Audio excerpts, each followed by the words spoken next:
MP Friends, presents the ENTJ, the Fieldmarshal. Isabel Myers had a special name for the ENTJs. She called them the leaders of leaders, in a word, superleaders. This no doubt because she could see how efficient the ENTJs are in marshalling task forces in the field in preparation for launching major enterprises. Marshalling focuses is the coordinating of personnel and materiel in the service of a clearly defined objective, something ENTJs seem especially cut out for. Best then to call them the field marshals. Another word that is useful in defining this kind of coordinating activity is mobilizing. Personnel and material can be mobilized as well as marshaled, the only difference being that mobilizing connotes moving effective forces toward a goal, while marshalling connotes binding effective forces to a goal. Either way, the basic, driving force of these field marshals is to command forces that promise to be effective in achieving the objectives that they are able to visualize. As a variant of Plato's rationals and Aristotle's dialecticals, the ENTJs are little different from the other NTs in most respects. Like all the rationals, they are abstract in their communication and utilitarian in how they implement their goals.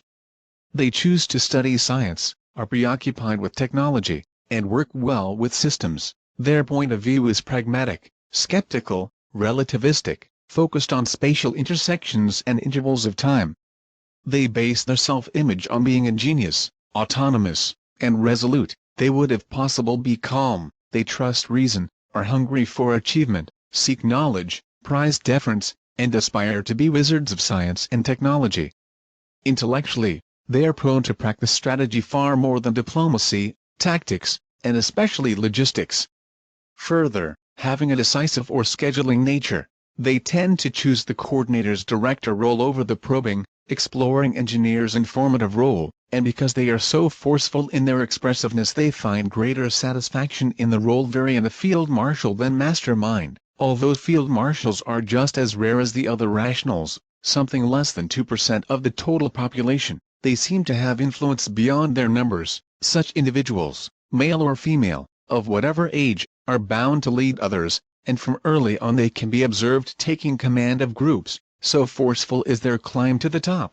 In some cases, field marshals simply find themselves in charge of groups, and are mystified as to how that happened.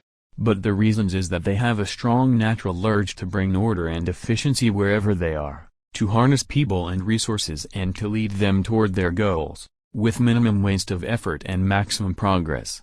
Every operation needed for achieving the objective shall be executed.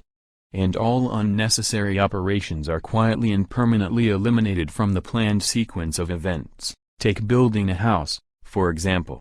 Put a field marshal in charge of the job and he or she will coordinate all the steps in the operation, hiring a cement contractor to pour the foundation, but also hiring a plumber to set the water pipes and connect the sewer lines before pouring the slab.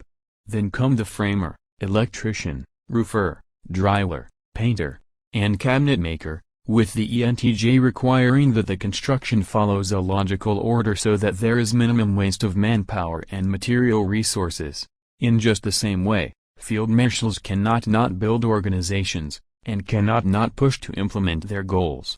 More than all other types, ENTJs are from an early age bent on the exacting and untiring practice of their budding coordinating skills, which enable them to be good at systematizing, arranging priorities, generalizing, summarizing, compiling evidence, and at demonstrating their ideas.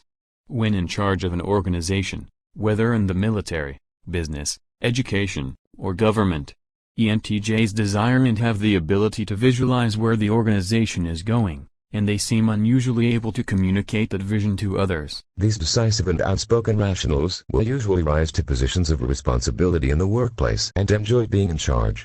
They are so single-minded and easily caught up in some project or campaign that they can easily block out other areas of life for the sake of their work. Super executives, they mobilize their forces into smooth functioning systems, planning in advance, keeping both short-term and long-range objectives well in mind. For the ENTJ, there must always be a reason for doing anything, and people's feelings usually are not sufficient reason. More than any other type, they are skilled at reducing bureaucracy in any of its forms, and they are willing to dismiss employees who cannot get with the program and increase their efficiency. Although field marshals are tolerant of some established procedures, they can tend to abandon any procedure when it is shown to be ineffective in accomplishing its goal. Field marshals are the supreme pragmatists, always aware of the relationship of means to ends. Any procedure the objective of which is no longer pursued is instantly eliminated and its uses reassigned to more productive actions. Parkinson's law has little chance of survival where an ENTJ is in charge. Field marshals take full command at home, leaving little doubt about who makes the decisions. Male or female, they expect a great deal of their mates, who, if not to be steamrolled, need to possess a strong personality of their own, a well-developed autonomy, many and varied interests, and a healthy self-esteem. A career woman, however, may not be appealing to an ENTJ male, who is apartment to view his home and family as a part of his professional background, as a resource, and thus adjunct to his own career development. He might expect his mate to be active in civic and community affairs, to be socially sophisticated, and to continue her education. The ENTJ female, on the other hand, may find it difficult to select a mate who is not overwhelmed by the force of her will. Also in their parenting role, field marshals are thoroughly in command, and their children will know what is expected of them, and will be expected to obey. When they don't, the ENTJ parent is not apartment to make a scene, rather, there is more likely to be a low-key clarification about who is in charge, what is expected, and what the inevitable consequences of disobedience will be. Few children are not in awe of this sort of command, while both mating and parenting are highly important to the field marshals. These roles must sometimes take a backseat to their strong career drive, and to the enormous amount of time they spend on the job. Field marshals and healers would seem to fit well together. Whether in the military or not, the outgoing and schedule-minded field marshals, ENTJs, are natural mobilizers, that is, they're itching to get their hands on several armies so they can mobilize their forces and conduct their campaigns as they should be, conducted with an eye to long-term strategies and their derivative tactics, logistics, and consequences. What in the seclusive and probing healer, INFP, seems to fit so well with the field marshal. First note their one point of similarity. In their questing phase, healers also become leaders of armies, as did Joan of Arc, and launch their campaigns with missionary zeal. In their saintly or monastic phase, however, healers can offer their imperious field marshal mates a welcome respite from the wars. Perhaps sharing with them their quiet spirituality, their desire for inner harmony, and their personal sensitivity, healers and field marshals are likely to find great satisfaction marrying each other.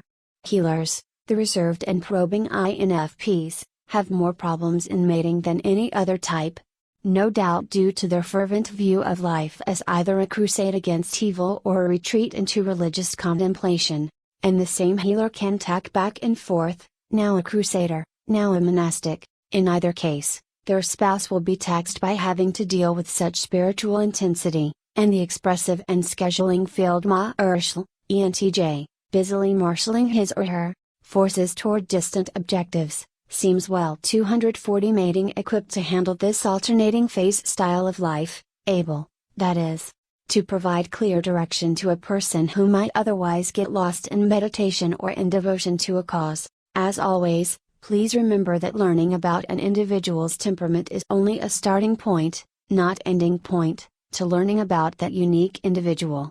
If you have not already done so, it is highly recommended that you watch our 3-part Introduction to Rationals video series. The source content of this video is Please Understand Me Too by David Gersey. For more information, please go to mbfriends.com.